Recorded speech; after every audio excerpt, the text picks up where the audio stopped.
Hello at welcome pong muli sa aking YouTube channel para sa panibagong episode. Kumukuha po kami ng puso ng saging sa aming bakuran para gulayin at ang mga bulaklak naman ay i-preserve natin kaysa itapon lang, para may magagamit tayong pangsangkap sa mga susunod na mga pagluluto. Enjoy lamang sa panunood kung paano ang magiging proseso sa paggawa.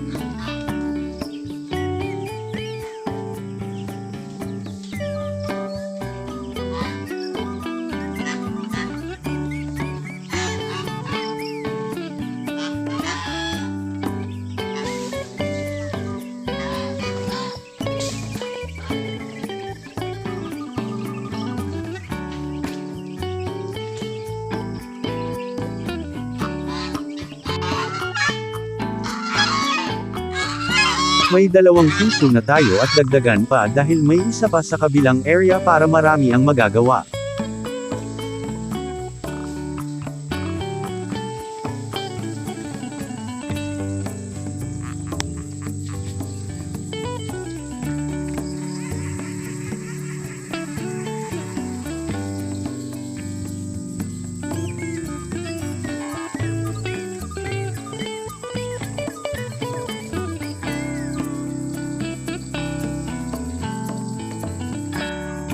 Tanggalin lang po natin ang mga bulaklak at hugasang mabuti.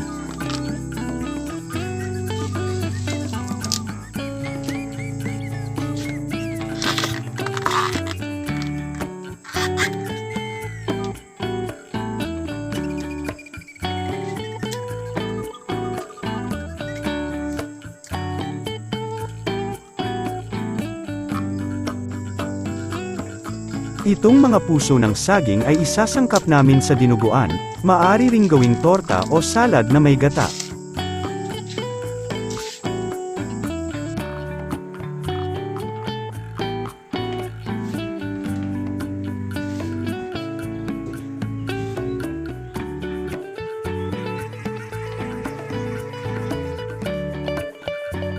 Ito na ang mga bulaklak. Kailangan lang natanggalin ang matigas na parte sa gitna.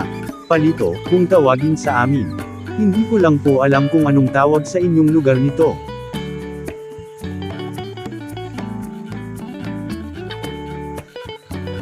Ito po ang tinutukoy ko dahil matigas po ito.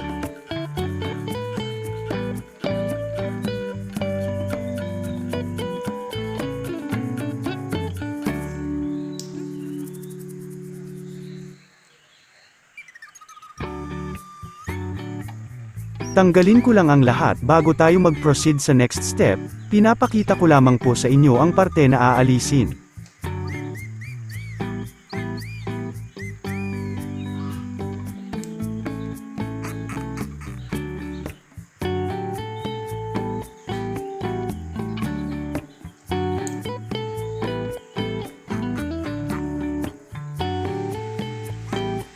Natanggalan na ng mga palito at hindi na kailangan ang mga ito.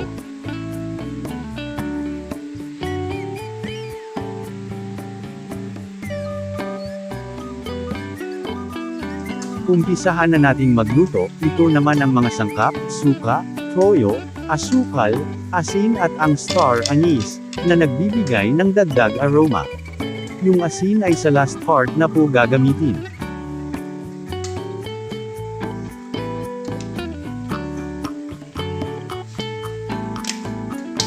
Ilagay na natin ang mga sangkap sa lutuan at kapag mainit na ay ilagay ang mga banana blossoms. Electric stove po ang gamit ko pero maaari rin namang sa stove o anumang lutuan meron kayo.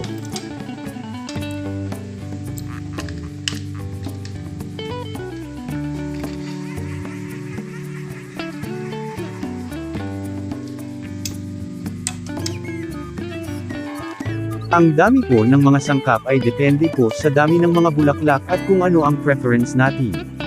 Sa akin ay maglalagay ng 1/4 cup ng suka at toyo, kahit anong brands po ay maaari, 4 tablespoon brown sugar at ilang piraso na star anise. Ulitin ko lang po, maaaring bawasan o dagdagan ang mga sangkap ayon sa ating gusto.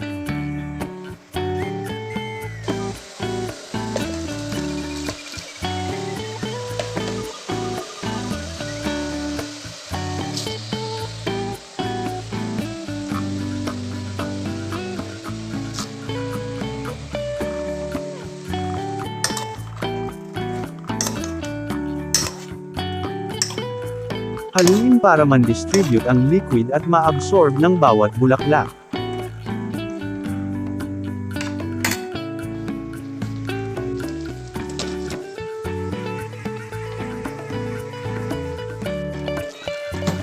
Lutuin ng at least 7 minutes o depende din sa dami.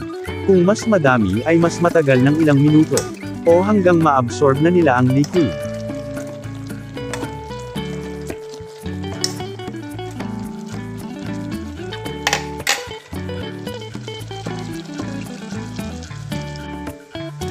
Okay na po ito sa akin at patayin ko na ang stove at hayaan ko na muna ang sariling init ang tatapos sa pagluluto.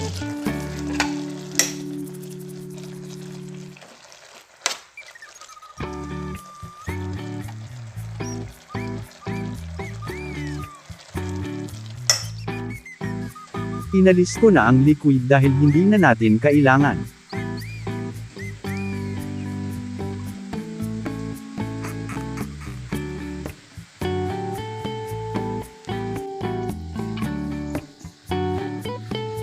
Ibilad naman sa araw hanggang sa matuyo.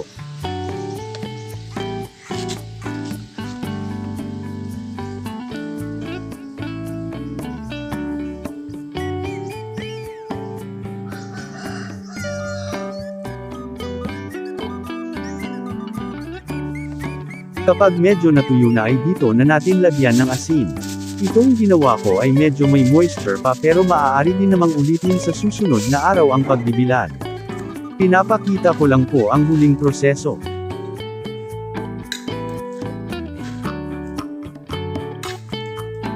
Ang amoy at lasa nito ay manamis-namis, maalat-alat at dumagdag pa ang aroma ng star anise. Hindi na natin kailangan pang bumili sa palengke para sa mga pagluluto ng humba, patatim, lechon manok at iba pang mga luto.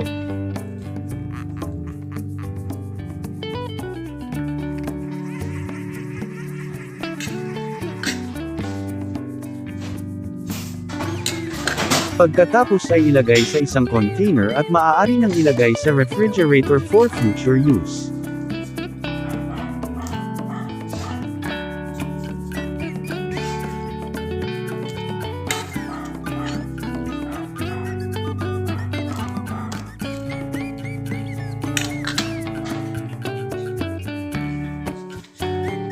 Ito lamang po ang simpleng pamamaraan kung paano natin ma-preserve ang bulaklak ng saging o banana blossoms.